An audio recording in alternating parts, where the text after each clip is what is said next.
brought to you by Palvi Agrico. आता शेतीसाठी जे काही लागणार ते घरपोच मिळणार, तेही मोबाईलच्या एका क्लिकवर. आता डायरेक्ट निम्मा बाजारभाव कमी झालाय. माल पडून येच व्यापारी मागतच नाहीत. पण आता हे 15 दिवसात 10-12 दिवसात खूप बाजार पडले डायरेक्ट. पण आमच्या ज्या गाड्या भरलेल्या आहेत त्या आम्ही तिकडं पार्किंगला नेऊन लावल्या. इतकी बेकार परिस्थिती झाली शेतकऱ्याची.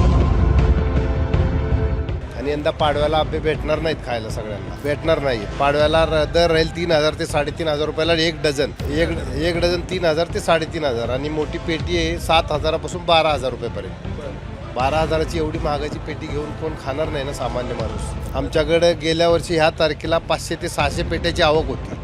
आज फक्त 40 पेट्याची आवक आहे. आणि माल भरपूर आला ना, त्याच्यामुळे भाव पण रिवाज झाले. तो माल खराब होणार 2 दिवसात. इराण विरुद्ध इस्रायल अमेरिकाच्या युद्धाचा परिणाम आपण गेले 2 ते 3 दिवसापासून पाहत आहोत. याचे जळी सोसत आहे.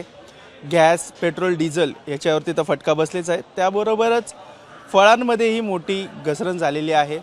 खरबूज आणि टरबूजचे शेतकरी हैराण परेशान झालेले आहेत, कारण त्यांचा माल अशा प्रकारेच मार्केट यार्डमध्ये पडून आहे. टनाने हा माल पडून आहे, मात्र याची विक्री आता लोकल बाजारात करावी लागत आहे. हा माल निर्यात होत नाही आहे, त्यामुळे शेतकरी चिंतेत पडलेले आहेत. यावर्षी या मालाची विक्री होणार का, किंवा या मालाला भाव मिळणार का, हा देखील एक त्यांच्यापुढे मोठा प्रश्न आहे. तसेच याची रिपोर्टिंग आपण तुम्हाला सगळे याचे परिणाम होणारे ते तुम्हाला दाखवत आहोत. पण आता या सगळ्या मार्केट यार्डमधल्या शेतकऱ्यांसोबत बोलणार आहोत, जे इथे माल विकतात, त्यांच्यावरती कसा परिणाम पडलेला आहे आणि आता पुढे काय करणार आहेत. तुम्ही कुठले शेतकरी आहात? आम्ही नेवासाचे. आणि आमचं खरबूज पहिले 25-30 रुपये जात होते, तर आता 15-16 रुपयावर आले. बरं. हां. किती माल राहिलेला आता? अजून 2 एकर राहिलं माझं. शेतात राहिलं आहे का काय? शेतात राहिलं, पण मग आता त्याला मागणीच नाही, मालच शिकत नाही इथे येऊन. मागणीच नाहीये. हां. आणि मग आता काय करणार शेतात राहिलं तर? काय आता डोक्याला म्हणजे मोठं टेन्शन झालं याचं. मालच शिकत नाही, मग पैसे बी खर्च निघायला मुश्किल आहे. मागच्या वर्षीपेक्षा हा किती मोठा नुकसान आहे म्हणायचं? मागच्या वर्षीपेक्षा भरपूर नुकसान आहे. म्हणजे सगळं फक्त खर्च तेवढाच निघू राहिला. जेवढा खर्च केला तेवढं म्हणजे उत्पन्न काहीच नाही याच्यात. हां. माल बाहेर जातो का तुमचा? नाही, बाहेर इथंच सगळं आपलं मार्केट यार्डमध्येच. मार्केट यार्डमधनं बाहेर जातो? हां. बरं. किती टन माल उगवता दरवर्षी? दरवर्षी 40 टन. आणि यावर्षी पण? यावर्षी ॲव्हरेज पण कमी निघालं आहे. यावर्षी 30 टनच आहे. हां, ॲव्हरेज पण. 30 टनमधलं किती केलं? 30 टनमधले आता जवळपास 15 टन गेले, अजून 15 टन मागायचे. शेतात पण काय माल आहे? हां. तुम्ही? आम्ही नेवासाचेच. तर खरबूज पण आणतोय आम्ही. तर असं झालं आजच्याला, म्हणजे इथं तर माल तर विका ना, पण आमच्या ज्या गाड्या भरलेल्या आहेत त्या आम्ही तिकडं पार्किंगला नेऊन लावल्या. इतकी बेकार परिस्थिती झाली शेतकऱ्याची. मार्केट यार्डमध्ये घेत नाहीत का? नाही, इथं घेते जागा पण नाही आणि माल भरपूर आला ना, त्याच्यामुळे भाव पण रिवाज झाले. आणि गाडी आम्हाला नावीला तिकडं याच्यात लावावं लागली नेऊन, भरलेली गाडी.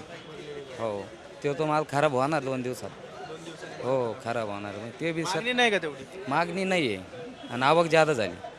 हो.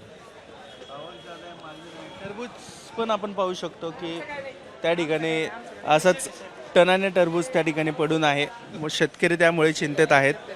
तुम्ही कुठले शेतकरी आहात? नारायणगाव. अच्छा, काय पिकवतो? हेच खरबूजच असते आपलं. हे वालं खरबूज. सगळे खरबूजच आहे. खरबूज कलिंगड दोन्ही पण असतं आपलं. कलिंगडला किती काय? कलिंगड आता 10-12, 9-10 रुपये बाजार झालेत. खूप कमी झालेत बाजार उतरले. पहिलं किती होतं?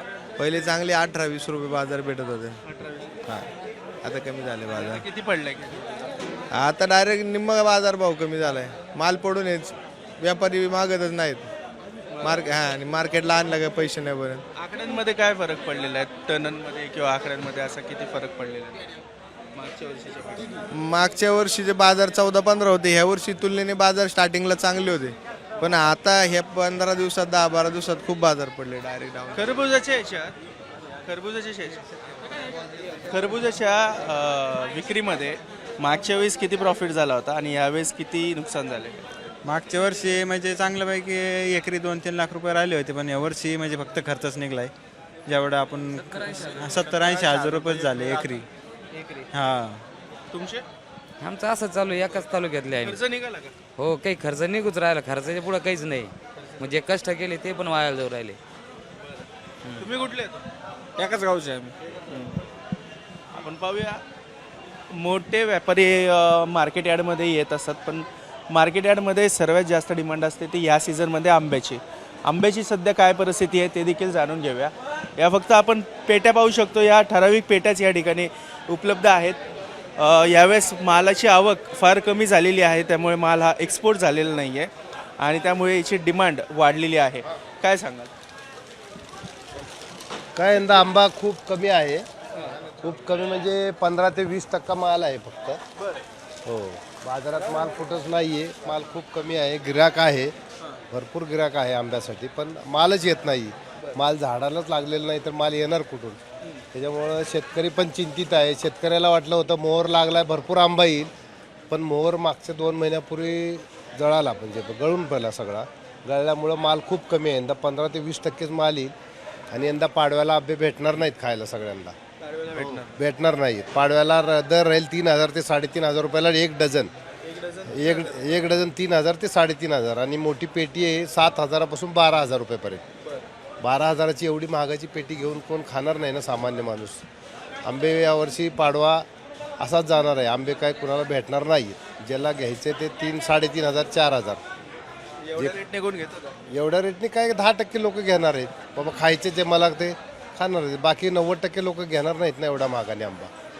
बाकी लोकल आंबे वगैरे काय ते पण महाग आहेत ना. लोकल आंबे पण 1700-1800 रुपये डझन आहेत. केरळमध्ये पाहायला मिळतील का आता मोठ्या हॉटेलमध्ये? मोठ्या हॉटेलमध्ये फ्रोजनचा माल भेटणार आहे. फ्रेश माल नाही भेटणार. त्यांनी ते स्लाइस करून ठेवलेला असतो ना, तो माल भेटणार आहे. हा माल भेटणार नाही. फ्रेश माल देणारच नाही हॉटेलवाले, कारण इथे एक डझन घेणारे खायला घेऊ शकत नाही तर हॉटेलवाले कुठले देणार आहे? फ्रेश माल नाही देणार हॉटेलवाले. हो, यावर्षी खूपच कमी 15 ते 20% माल आहे. त्याच्यामुळे माल भेटणार नाही. आमच्याकडे गेल्या वर्षी ह्या तारखेला 500 ते 600 पेट्याची आवक होती. आज फक्त 40 पेट्याची आवक आहे. फक्त ह्या तारखेला 40च पेटी आवक आहे फक्त. मागच्या वर्षी ह्याच गाळ्यावरती 550 पेटी आवक होती आपल्याकडची. हो, मोठा फरक आहे. मोठा, खूप म्हणजे खूप मोठा फरक आहे. तुम्हाला पण फटका बसला असेल. चांगला फटका आहे. व्यापार होणार नाही म्हणजे मालच येणार नाही तर व्यापार कसा होईल ना समोरच्या? होतंय पहिल्यांदा 50 वर्षात पहिल्यांदाच असं घडलं आंब्याचं. म्हणजे एकदमच खूपच बाहेर जात नसेल मग. बाहेर पण नाही जात. बाहेर गेला तर हे पण बघायला पण दिसले नसते आंबे. बाहेर गेला, बाहेर नाही गेलं तर म्हणून आपल्याला तरी दिसतात बाबा हाय आंबे चालू झालाय सीजन असं वाटते काहीतरी. युद्ध जर सुरू नसतं तर हा माल पण आपल्याला माल आपल्याला बघायलाच भेटला नसता. डायरेक्ट एक्सपोर्टलाच गेला असता. काका कुठनं आले तुम्ही? तळेगाव काय काय घ्यायला आले होते? आंबेच घ्यायला आलो तू, पण काय रेट बघून नाही जमत घ्यायला ना, असं आहे ना. बाकी काय किती घ्यायचा किती विचार? घ्यायचं तर मी 4-2 पेट्या आपल्या घेतल्या असत्या ना. 4-2 पेट्या घेतल्या असत्या, पण ह्या रेटमध्ये नाही जमणार ना. एक पण पेटी नाही घेणार. नाही घेऊ शकत. पैसे होत नाही. समोरचा माणूस एवढं महाग नको, मग पुढच्या वेळेस खाऊ. आता एवढं थोडं थांबू 15 दिवस. हो, भाव देत नाही. 1 एप्रिलपासून होईल थोडाफार कमी रेट, पण आत्ता तरी हे एवढा महिना असंच जाणार आहे. पाडव्याला फक्त लोक आंबे बघतच राहायचे, खाणारे नाही एवढं कोण एवढं महागाचं. सामान्याला परवडणार नाही. 3,500-4,000 रुपये डझन कोण घेणार आहे आंबे एवढेच? 10-5-10% लोक घेतील. जर बघायला गेलं तर इराण इस्रायलच्या युद्धामध्ये टरबूज, खरबूज आणि सफरचंद या फळांना मोठा फटका बसलेला आहे. परंतु आता येणाऱ्या सीझनमध्ये फळांचा राजा आंबा खाण्यासाठी सगळेच उत्सुक असतात, परंतु यावर्षी तो खायला मिळणार नाही. किंबहुना त्याला प्रतीक्षा करावी लागेल 1 ते 2 महिन्याची, आणि ते पण महागड्या दरात करावी लागेल. जरी 1 महिन्यानंतर आंबा हा मार्केटमध्ये आला तरी त्याचे दर साधारणतः मागच्या वर्षीपेक्षा वाढलेले पाहायला मिळतील. डझनमध्ये फरक असेल आणि त्यामुळे याचा व्यापार आणि याच्या व्यापाऱ्यांमध्ये देखील मोठी नाराजी आहे आणि याचा व्यापार देखील तेवढा कमी होणार आहे असं साधारणतः आपल्याला पाहायला मिळत आहे. पुण्याहून गोपाळ हरणेसह मी आदित्य पवार, मुंबई तक.